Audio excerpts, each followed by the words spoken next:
الحمد لله نحمده ونستعينه ونستغفره ونؤمن به ونتوكل عليه ونعوذ بالله من شرور أنفسنا ومن سيئات أعمالنا من يهده الله فلا مضل له ومن يضلله فلا هادي له ونشهد أن لا إله إلا الله وحده لا شريك له ونشهد أن سيدنا ومولانا محمدا عبده ورسوله صلی اللہ تعالی علیہ وعلى آلہ واصحابہ وبارک وسلم تسلیما کثیرا کثیرا اما بعد فاعوذ باللہ من الشیطان الرجیم بسم اللہ الرحمن الرحیم یا ایہا الذین آمنوا اذا تداینتم بدین الى اجل مسمى فاکتبوه وليكتب بینکم کاتب بالعدل صدق اللہ مولانا العظیم وقال تعالی یا ایہا الذین آمنوا لا تأکلوا اموالکم بینکم بالباطل الا ان تکون تجارتا عن تراض منکم صدق اللہ مولانا العظیم۔ محترم سامعین کرام، دین اسلام نے انسان کے عقائد، عبادات، معاملات، معاشرت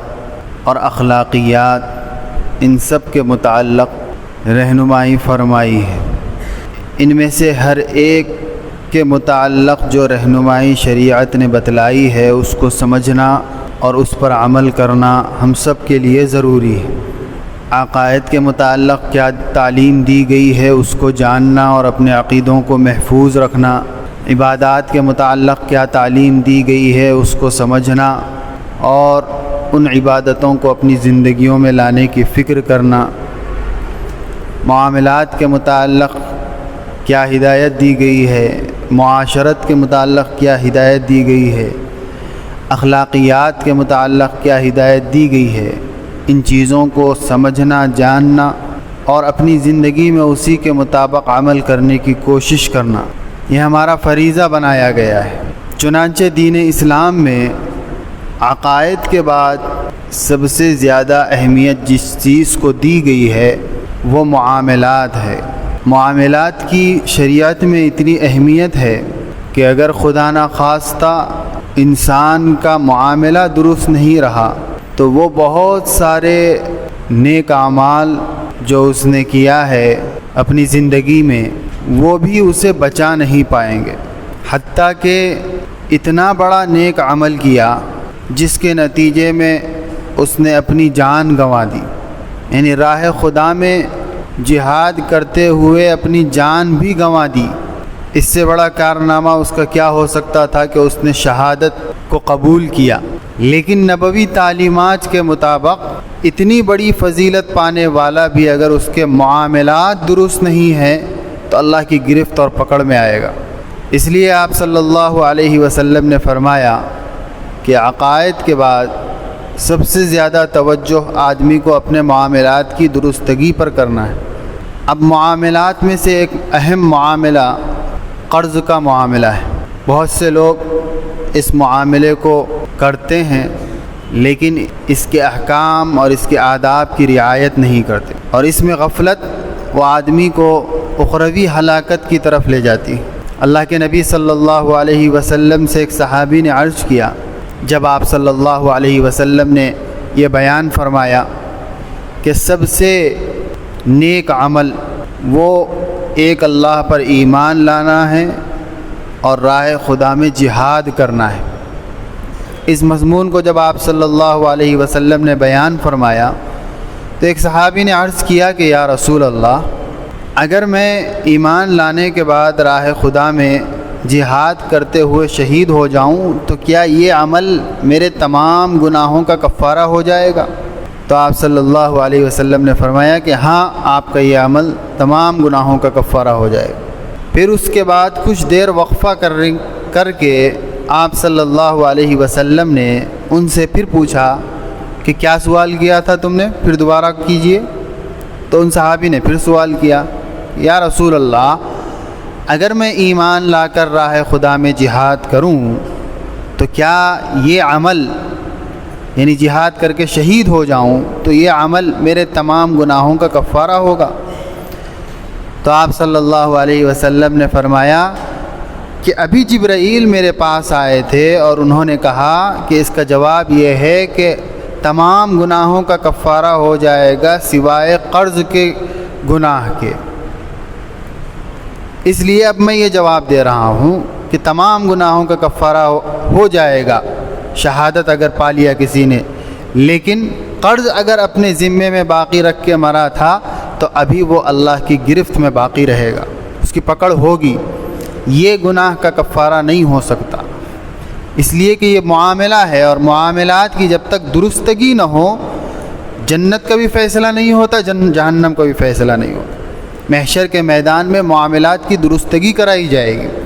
حتیٰ کہ نبی نے فرمایا کہ اگر ایک سینگ والی بکری بے سینگ والی بکری کو اس دنیا میں مار دیا تھا تو اس کے نتیجے میں اللہ تعالیٰ قیامت کے دن روز محشر اس کو سینگ دے گا جس کو سینگ نہیں تھے، اور جس کو سینگ تھے اس کے سینگ لے لے گا، اور ان دونوں کا معاملہ درست کرائے گا، بدلے کا معاملہ درست کرائے گا، اور پھر اس کے بعد ان کو مٹی بنا دے گا۔ لیکن انسان کو مٹی بننا ہے نہیں، انسان کے لیے دو ٹھکانے طے کر دیے گئے ہیں، جہنم یا جنت۔ تو انسان کے لیے کوئی ایک فیصلہ ہوگا، ایمان کی وجہ سے جنت کا فیصلہ ہوگا، لیکن معاملات کی عدم درستگی کی وجہ سے گرفت میں آئیں گے، پکڑ ہوگی، سزا ملے گی۔ طریقہ کار اس کے مختلف نبی نے بتلائے ہیں۔ اس وقت کہا جائے گا کہ اب ادا کرو، اور اس وقت چونکہ ہمارے پاس نہ مال ہوگا نہ دولت ہوگی دنیا کی ادا کرنے کے لیے، اس وقت جو چلے گی کرنسی وہ اعمال صالحہ کی کرنسی، جتنے نیکیاں ہمارے نام اعمال میں ہیں وہی سکہ محشر میں چلنے والا ہے۔ تو اللہ فرمائیں گے دو، وہی دو۔ تو ظاہر سی بات ہے سامنے والا تو محشر کے میدان کی ماحول کو دیکھ کر جتن نیکیاں بٹورنے ہی کے کوشش میں ہوگا،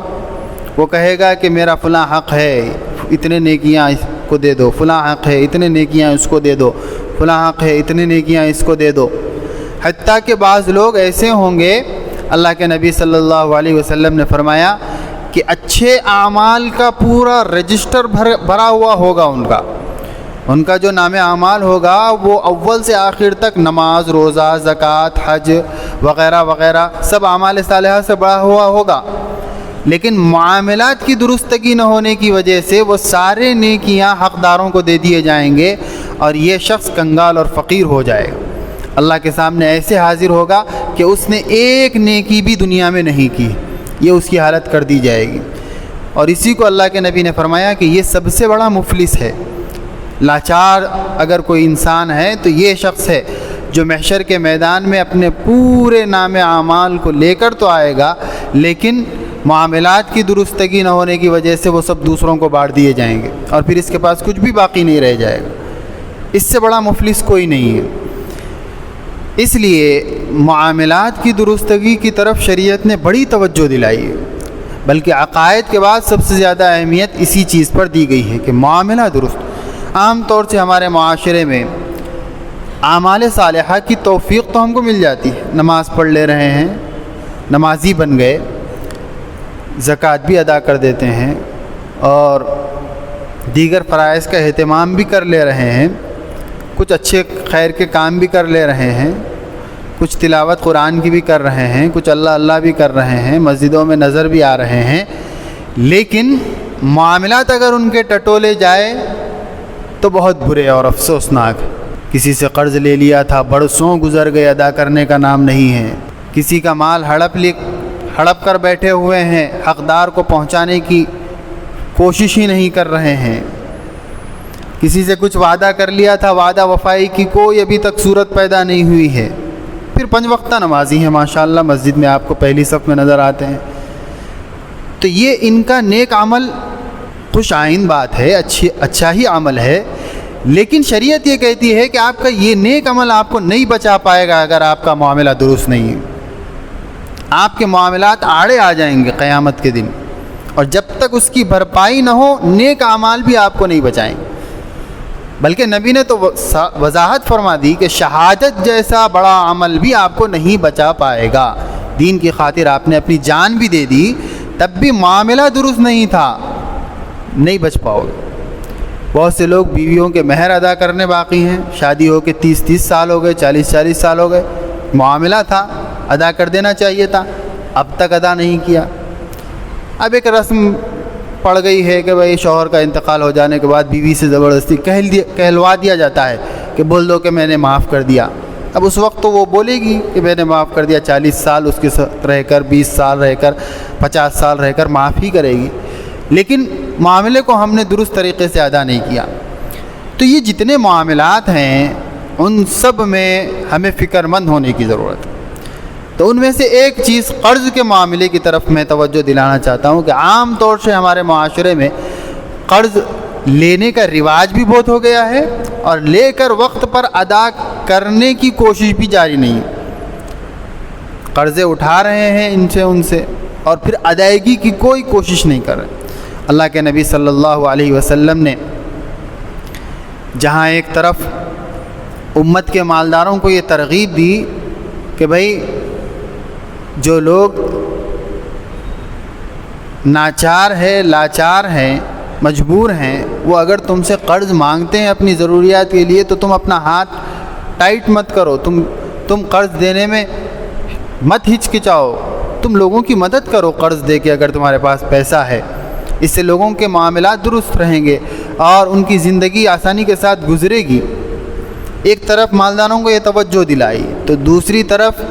اللہ تعالیٰ نے ضرورت مندوں، حاجت مندوں، غریبوں، مفلسوں کو اللہ کے نبی صلی اللہ علیہ وسلم نے اس طرف توجہ دلائی کہ بغیر ضرورت اور حاجت شدیدہ کے تم قرض مت لو، اور تنبیہ بھی کی کہ اگر اپنی خواہشات کی تکمیل کے لیے قرض لوگے اور پھر اس کو ادا کرنے کی کوشش نہیں کرو گے یا ادا کرنے میں تاخیر کرو گے تو تم گنہگار ہوگے اللہ کی نگاہ میں۔ یہ وعیدیں بھی سنائیں۔ اس لیے تعلیمات نبویہ کی روشنی میں ہمیں اولاً تو قرض لینا ہی نہیں چاہیے۔ اگر لینے کی نوبت آ جائے تو پھر اس کو ادا کرنے کی پہلے فکر کرنا چاہیے کہ میں اگر قرض لے لیا تو ادائیگی کیسے ہو پائے گی، اس کو پہلے سوچنا چاہیے۔ پہلے ہم قرض لے لیتے ہیں پھر اس کے بعد ادا کرنے کی فکروں کی طرف ذہن ہمارا دوڑتا ہے۔ نہیں، طریقہ درست یہ ہے کہ واپسی کی شکلیں کیا ہے اس کو پہلے طے کرے کہ کیسے میں واپس کر سکتا ہوں، کتنے دن میں واپس کر سکتا ہوں، یہ پہلے طے کرے، اس کے بعد قرض لیں۔ قرآن مجید نے فرمایا قرض لینے کا اصول طریقہ یہ ہے کہ اولاً جس قرض جب دیا جا رہا ہے یا لیا جا رہا ہے تو اس کو تحریری شکل میں لکھ لیا جانا چاہیے۔ اذا تداینتم بدین الی اجل مسمى فاکتبوہ، قرآن کہہ رہا ہے کہ لکھ لو اس کو، آپ کے پاس پروف ہونا چاہیے، دینے والے کے پاس بھی لینے والے کے پاس بھی، اور مدت بھی لکھ لو کہ کتنے دن میں واپس کیا جائے گا، 1 مہینہ، 2 مہینے، 1 سال۔ یہ قرآن کی تعلیم ہے۔ الی اجل مسمى، متعینہ مدت کب تک آپ دیں گے اس کو آپ لکھ لو، اور 2 گواہ بھی قائم کر لو، کسی 2 آدمیوں کو اس پر گواہی بھی دلا دو کہ بھائی ہم نے فلاں سے قرض لیا ہے، اتنے دن کی مہلت لی ہے، اتنے دن کے بعد ہم ادا کریں گے، آپ دونوں گواہ رہیں۔ یہ طریقہ کار دونوں کے لیے مفید ہوگا، قرض دینے والے کے لیے بھی، قرض لینے والے کے لیے بھی۔ اگر وہ متعینہ مدت سے پہلے جلدی کا مطالبہ کرے تو ہم اس کو بول سکتے ہیں کہ بھائی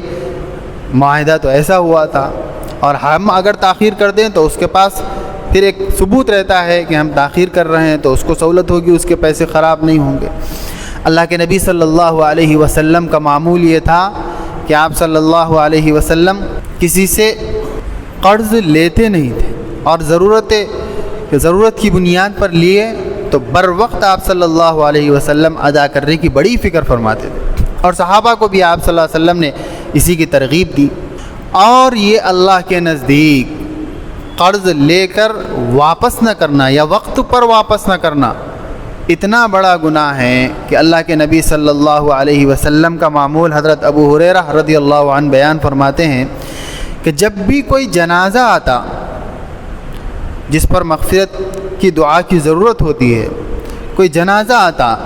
تو اللہ کے نبی صلی اللہ علیہ وسلم نماز پڑھانے سے پہلے سوال کرتے کہ کیا تمہارے اس بھائی پر کچھ قرض تو نہیں ہے؟ تو لوگ کہتے کہ نہیں، تو پھر آپ صلی اللہ علیہ وسلم نماز پڑھاتے، اور اگر کسی کے متعلق یہ کہا جاتا ہے کہ یا رسول اللہ اس پر قرض تھا، تو آپ صلی اللہ علیہ وسلم پوچھتے کہ کیا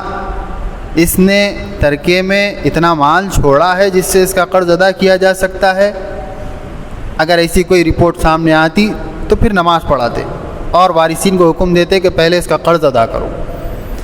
اور اگر یہ جواب ملتا کہ نہیں مال کچھ بھی نہیں چھوڑا ہے، تو آپ صلی اللہ علیہ وسلم کہتے کہ بھائی تم لوگ اپنے بھائی پر نماز پڑھ لو، میں اس کی نماز نہیں پڑھاؤں گا۔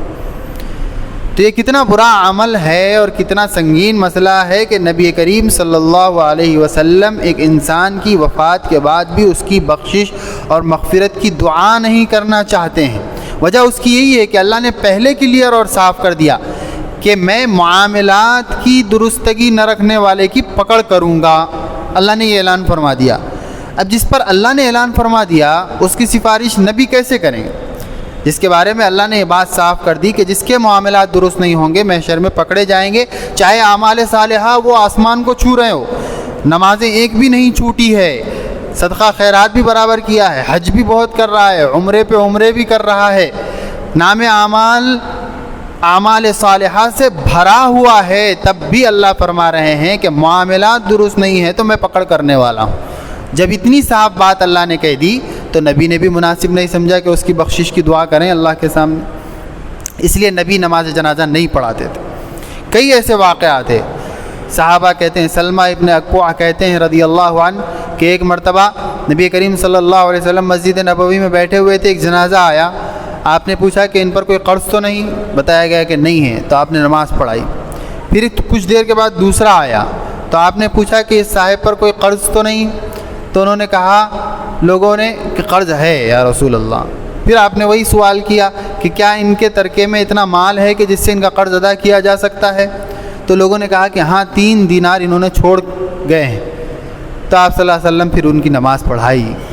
پھر کچھ دیر کے بعد ایک تیسرا جنازہ آیا، آپ نے پھر وہی سوال کیا کہ ان کے اوپر قرض تو نہیں؟ لوگوں نے کہا کہ قرض ہے۔ کتنا ہے؟ 3 دینار ہے۔ کیا انہوں نے کچھ مال چھوڑا ہے اپنے بعد؟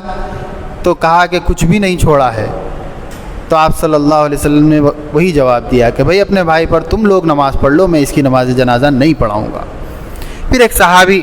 حضرت عبادہ رضی اللہ عنہ مجمع میں سے کھڑے ہوئے اور انہوں نے کہا کہ یا رسول اللہ ان کی طرف سے میں ادا کر دوں گا ان کا قرضہ، آپ نماز جنازہ سے اپنے اس امتی کو محروم مت کیجیے، آپ پڑھا دیجیے نماز۔ تو پھر اس وقت آپ صلی اللہ علیہ وسلم نے نماز پڑھائی۔ تو پتہ چلا کہ اولاً تو ہمیں اپنی زندگی میں قرض کے معاملات کی صفائی کر لینی چاہیے، اور اگر ہم نہیں کریں گے تو کم سے کم وارثین کو مرنے کے بعد سب سے پہلے قرض کی ادائیگی کی فکر کرنی چاہیے۔ ایک حدیث میں آپ صلی اللہ علیہ وسلم نے فرمایا، مسجد نبوی ایک مرتبہ ایک مخصوص قبیلے کا نام لے کر اعلان فرمایا کہ اس قبیلے والے کوئی یہاں موجود ہے مسجد میں۔ ایک مرتبہ آپ نے اعلان فرمایا، دوسری مرتبہ آپ نے اعلان فرمایا، کسی نے کوئی جواب نہیں دیا۔ تیسری مرتبہ آپ نے پھر پوچھا کہ فلاں قبیلے والے مسجد میں موجود ہے کوئی؟ تو ایک صحابی اٹھے، آہستہ سے کہا کہ یا رسول اللہ میں ہوں۔ تو آپ نے پوچھا کہ بھائی 2 مرتبہ پوچھنے پر جواب نہیں دیا، تیسری مرتبہ پر جواب دیا، میں کوئی سخت کلام کہنے کے لیے یا تمہیں ڈانٹنے کے لیے نہیں پوچھ رہا ہوں، بلکہ ایک اہم مسئلے کے لیے میں دریافت کر رہا تھا۔ پھر اس کے بعد آپ صلی اللہ علیہ وسلم نے فرمایا کہ اصل میں بات یہ ہے کہ تمہارے قبیلے کا فلاں شخص ابھی کچھ دن پہلے انتقال کر گیا ہے۔ تو انہوں نے کہا کہ ہاں یا رسول اللہ کچھ دن پہلے ان کی موت ہوئی ہے۔ تو مجھے بتلایا گیا ہے کہ وہ باوجود نیک اور صالح ہونے کے ان کے اوپر قرض کا بوجھ باقی رہ گیا تھا، اس کی وجہ سے اللہ تعالیٰ نے ان کو مقید کر دیا ہے، ان کا معاملہ آگے نہیں بڑھ پا رہا ہے، وہ رکا ہوا ہے، ابھی برزخ کے عالم میں بھی ان کا معاملہ رکا ہوا ہے، اس لیے اپنے بھائی کو قید سے نکالو، فوری ان کا قرضہ ادا کرو۔ تو وہ پھر جا کر اپنے قبیلے میں آپ صلی اللہ علیہ وسلم کی یہ خبر سنائے اور پھر فوری ان کا قرضہ ادا کیا گیا۔ پھر اس کے بعد آپ صلی اللہ علیہ وسلم نے کہا کہ ہاں اب ان کے اوپر سے وہ بوجھ ہٹا دیا گیا ہے۔ تو بہرحال ہم اس کی حقیقت کو نہیں سمجھ پا رہے، لیکن شریعت اس کو بڑی اہمیت کے ساتھ بتلا رہا ہے کہ قرض لینا اور قرض دینا یہ ایک معاملہ ہے، اور اس معاملے میں کوتاہی انسان کو اخروی اعتبار سے نقصان پہنچا سکتی۔ اگر ہم اس میں درستگی کی کوشش نہ کریں۔ اس لیے ہمیں قرض کے معاملے کے متعلق غور و فکر کرنا ہے کہ اولاً تو ہمیں قرض لینا نہیں ہے۔ جتنی چیزیں ہماری زندگی سے متعلق ہیں وہ یا تو ضروریات کے تحت ہیں یا خواہشات کے تحت ہیں۔ اگر ضروریات کے تحت ہیں تو اس میں اپنی ضرورت کی تکمیل کے لیے شریعت نے قرض لینے کی اجازت دی ہے، اور خواہشات کے تحت ہیں تو پھر خواہشات یا تو مباح ہوں گے یا حرام ہوں گے۔ یعنی بعض خواہشات وہ ہوتے ہیں جس کی اجازت ہے شریعت میں، آپ کر لے سکتے ہیں، جیسے شادی بیاہ کے موقع پر آپ پورے خاندان کنبے کو بلا کے کھلا لینا چاہ رہے ہیں۔ یہ ضروری تو نہیں ہے لیکن مباح ہے، یہ شریعت کا حکم تو نہیں ہے لیکن آپ کی اپنی خواہش ہے، آپ اپنے دوستوں کو اور سارے محلے کو کھلانا چاہ رہے ہیں، ٹھیک ہے، مباح امر ہے۔ لیکن شادی کے موقع پر آپ ایک ایک رات کے لیے 12 لاکھ 15 لاکھ روپے خرچ کرنا چاہ رہے ہیں فنکشن ہال پر، یہ آپ کی خواہش ہے، اور ایسی خواہش ہے جو شریعت میں حرام ہے۔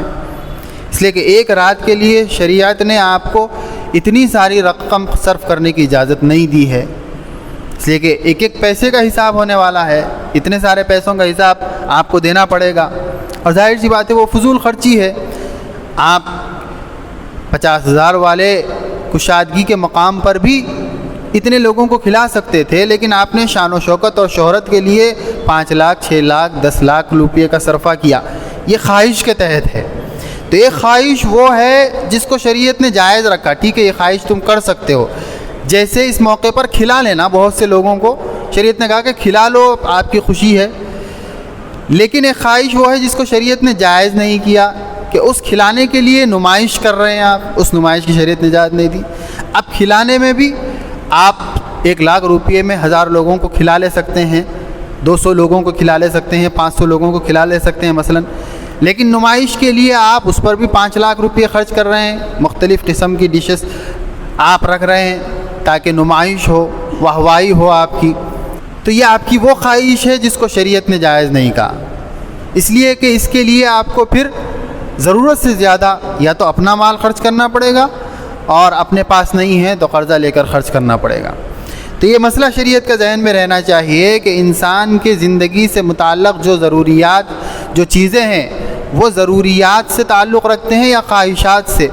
ضروریات سے تعلق رکھتے ہیں، یعنی جس کا کرنا ضروری ہوتا ہے انسان کو، تو پھر اس میں قرض لینے کی شریعت نے اجازت دی ہے۔ جیسے روزی روٹی کا مسئلہ ہے، کھائے گا نہیں پیے گا نہیں تو مر جائے گا، اپنی بچوں کو کھلانا ہے، اہل اولاد کو کھلانا ہے، اب کچھ نہیں ہے، کوشش تو کر رہا ہے لیکن کچھ پا نہیں رہا ہے، تو شریعت نے کہا کہ قرض لینے کی گنجائش ہے۔ اور زندگی سے متعلق وہ چیزیں جو خواہشات سے تعلق رکھتی ہیں، پھر اس کی 2 قسمیں ہیں۔ ایک وہ خواہشات جس کی شریعت نے اجازت دی ہے، وہ کیا کیا ہیں آپ معلوم کریں، اور ایک وہ خواہشات جس کی شریعت نے اجازت نہیں دی کہ آپ اس خواہش کو اس دنیا میں پورا نہیں کر سکتے، شریعت نے اس کی اجازت۔ تو جو خواہشات جس کی شریعت نے اجازت دی ہے، وہ خواہشات آپ اپنے پیسے سے تو پورا کر سکتے ہیں، ان خواہشات کو پورا کرنے کے لیے بھی قرض لینے کی اجازت نہیں ہے شرعاً۔ اور وہ خواہشات جو حرام ہیں، جو شریعت نے اس کی اجازت ہی نہیں دی، ان خواہشات کو پورا کرنے کے لیے قرض لینا،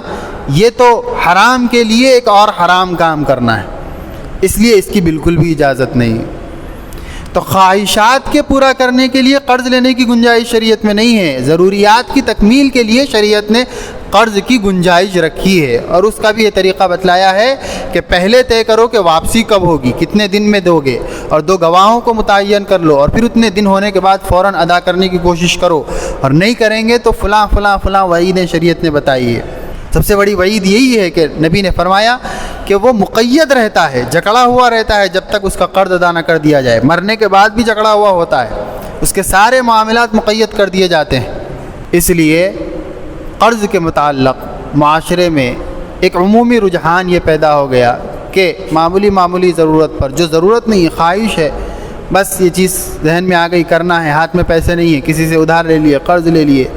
تو قرض لے بھی لے رہے ہیں اور پھر واپسی کی کوئی فکر نہیں کر رہے ہیں۔ یہ بہت نازک مسئلہ ہے، اس کو سمجھنے کی ضرورت ہے، اس کی اہمیت کو جاننے کی ضرورت ہے۔ اللہ تعالیٰ اپنے فضل و کرم سے قرض کے بوجھ سے محفوظ معمون زندگی گزارنے کی ہم سب کو توفیق عطا فرمائے، اور اگر کوئی اس میں مبتلا ہے تو اللہ تعالیٰ عافیت کے ساتھ اپنی گردن کو اس سے چھڑانے کی توفیق عطا فرمائے۔ وآخر دعوانا الحمدللہ رب العالمین۔